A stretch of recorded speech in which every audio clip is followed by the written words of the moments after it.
gorgeous, it's Denise again here from luckybitch.com. Thank you so much for taking my money quiz. I have got so much juicy information to share with you about your unique personality and how you relate to money. I'm going to reveal to you some of your overall strengths and weaknesses when it comes to all things finance. We're going to go through your money archetype in detail and how it works for you and against you. Now, digging in to understand your archetype is really going to be essential to attracting and creating the kind of abundance and financial freedom that you deserve. But before we get started, what are the archetypes? Now, these archetypes represent a pattern of power within you. They showcase your full potential and some of your perspectives about money. They're based on universal principles that are right at the core of our human nature. You might say that the archetype is actually part of your unique money DNA. Now, there are 8 different archetypes. They are called the ruler, the romantic, the accumulator, the connector, the celebrity, the alchemist, the maverick, and the nurturer. Now, they might sound a little bit intriguing, and you might even be drawn already to some of those right now. But according to your quiz results, I'm going to share with you your exact archetype. But before we get started, I just want to say there's no such thing as a bad or good archetype when it comes to money, but there's definitely a path of least resistance for each one. Let me tell you a secret. I'm actually a really lazy lucky bitch. The secret to my success is that I've found ways to really leverage all the stuff I'm great at, and I find ways to outsource or even just ignore my challenges so they no longer impact me when it comes to money. The key word here is leverage. You don't need to try harder or work harder in order to profit from your skills and talents, but you do need to find a way to balance the opportunities and the pitfalls. You could be making things a lot harder for yourself when it comes to attracting money, growing your business, and finding new clients. The information that I'm giving you freely today about your archetype is just a taste of the wealth of information that I want to share with you about your unique talents when it comes to money. Now, if you want to go further, make sure you stick around afterwards for an amazing opportunity to work with me personally to transform your relationship with money. But for now, I want to get stuck into what makes you tick when it comes to abundance. So let's do it. Hi, gorgeous. Are you ready for the Earth Mother of all the money archetypes? Because today we embrace the nurturer. The nurturer is your inner sponsor. Now, what does that mean exactly? So if we look at the word sponsor, it means someone who provides funds for a project carried out by somebody else. Now, another definition could be someone who assumes responsibility for other people. If you are a nurturer, this might sound very familiar. Now, there's a reason I dubbed the nurturer the Earth Mother, because there's this strong compulsion, need, and commitment to caring for others, even at the expense of yourself and your own needs. No doubt about it, the nurturer cares about money and appreciates it too, but sometimes you can care too much about other people's stuff. Now, your money contract is to care for others by empowering yourself. The problem is that care and appreciation often gets blurred by overlapping your needs with too many other people's needs. So you always have to include empowering yourself or you'll lose momentum and effectiveness. But I'm getting ahead of myself. Let's start by looking at the core qualities of the nurturer. Now, you're a nurturer if you appreciate money, but you feel like you have to overgive for every penny that you bring in. Your unofficial motto is it's better to give than receive. Now, you love seeing the money show up, but the problem is you usually have a zillion different directions for it to go. You give until there's nothing left to give or keep for yourself. Your natural generosity means wanting to protect, shelter, or nurture others, especially about rescuing people. Maybe you're really interested in big causes and you give money to big causes, but when it comes to taking care of other people, especially the downtrodden or neglected, the nurturer is right in there. Now, you're actually probably really quite responsible with your personal finances, but you often attract people who need your help. And you just give off this generous vibe where people are attracted to you and especially to ask you for money. So you're likely motivated to give generously to other people in need, often in sacrifice to yourself. And you would rather go hungry than to ignore someone else in need. And that actually feels really good for you. So you might actually have some good money habits, but maybe you don't have much saved, or you carry debt because of helping others.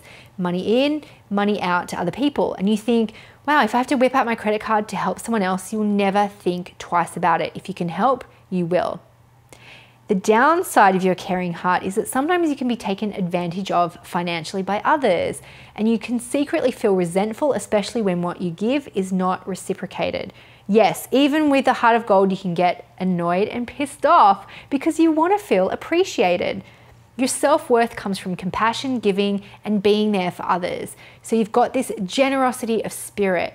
But be careful that the need to give doesn't evolve into a life of chaos for yourself because you're driven to rescue others at any cost, including your own financial security. You sometimes tend to create emotionally entangled, dependent financial relationships, which unconsciously disable the very person that you want to help. Codependency. This is what happens when you overgive, which means you actually find it painful to set money boundaries with people that you care about, and they can sometimes spot your weakness a mile away. This is how you get taken advantage of sometimes, even by those closest to you. You actually even find asking for what you're worth requires every ounce of courage you possess because it feels like you're not allowed to receive. But don't worry, we're actually going to work on this together. Now, I don't know about you, but as a woman, I think there are many aspects to the nurturer's nature that we can all relate to. I mean, if you've ever rescued an animal or bought a meal for someone else or donated or put someone else's needs ahead of your own, that's exactly what we all strive to do. But you know what? So many women have difficulty receiving in return or asking for what we're worth. So many women honestly suck at it, and even receiving something like a compliment can feel really awkward. And I can assure you, drawing from my experience of working with literally tens of thousands of women all around the world, this is a universal problem, and it's not just for nurturers. And guess what? This is probably your biggest challenge right now, overgiving. As a business owner, you might even find yourself stuck in a behind the scenes role or a supporter role, or you sometimes feel jealous about seeing people claim the spotlight when you know that you have so much to offer. But I want you to listen up for some Denise real talk. There is no fairy godmother waiting to bestow on you everything that you deserve. The success and recognition for all you do in the world has to come from within. The only person that can dub you an expert, someone who's ready, is you. Now, I have a beautiful friend who was telling me a story about this. When she was first getting started, she charged very little for what she did because she was new, she didn't feel confident, but also she knew that she wanted to give and help people. So she over-delivered, and she didn't see the results coming back in terms of money. And she got so sick of seeing everyone else in her industry just zoomed past her. But this is how she justified it to me. She said, Denise, I don't care about the money. I just want to help people. And if you said that before, it's because the nurturer in you thinks that you have to choose. You can be loving and caring, or you can make money out of people's pain and suffering, and you can't receive abundance for actually helping people make their lives better. The nurturer can feel like a total greedy bitch asking for anything in return. So one day my friend literally looked at herself in the mirror and she said, okay, Denise told me to do this, but I'm going to double my rates. I'm worth it. That's literally what she did. The next inquiry that came in, she quoted her doubled figure without hesitation, without flinching, without explaining or apologizing. And guess what happened? Her client paid it without any hesitation at all. And that was just the beginning to her climb to a healthy and profitable business. And it meant she could help a lot more people as well. Now, this isn't some kind of rare exception either. This is how you command what you're worth. You simply decide it, say it, and make it so. Can it really be that easy? Yes, it can. But for the nurturer, this is a tremendous leap forward to be able to receive without feeling greedy or guilty, to take care of your own needs as well as transforming the lives of others with your gigantic heart. But then after that, then what do? You know what? You need to set boundaries. Boundaries that allow you to have full access to the money you bring in without giving it all away and without creating drama and lack in your own life. I am not saying you shouldn't be generous, because this is an essential quality for you at your very core and a part of what makes you such a beautiful presence in the world. But you can temper that by becoming one of the people that you take care of so well as well. Yes, you take care of yourself first. It's the classic oxygen mask analogy. If you're in an emergency, you have to put on your own first so you can help other people. So your takeaway for today is that always remember to put your own oxygen mask on first, because you deserve to be taken care of by your money and by other people in your life. You are worth all the care and attention that you so generously give to others. And that's what's going to allow you to create huge, long-lasting change in the world. So, over the next couple of videos and during this training, we're going to explore all of your gifts and challenges so you can truly find a way to profit in all ways from your skills and talents. I'm going to tell you how to create richness in all areas of your life, not just financially, because I know that's important to you. You're going to learn to leverage your natural skills and talents into ways that can create a lot more abundance, stability, and yes, even financial independence. You're going to learn how to look out for those potential pitfalls that can trip you up and cause money, drama, and problems in your life. And best of all, we're going to talk about how you can truly show up exactly as you are. You don't need to change, so you can help other people and change the world. Yes, you. All right, so have fun getting to know yourself and finding your unique and true path to abundance. I'm here for the journey and I'm so excited to help you, because guess what? Nurturer, it's your time now and you're ready for the next step. Okay, gorgeous. I'm sure that's giving you some really interesting food for thought. Some aspects of your personality might have resonated and others would have been like, no, Denise, that doesn't really sound like me that much. And that's because you're really a combination of your top 3 archetypes. And when you combine them, it gives you the full flavor of you as an entrepreneur.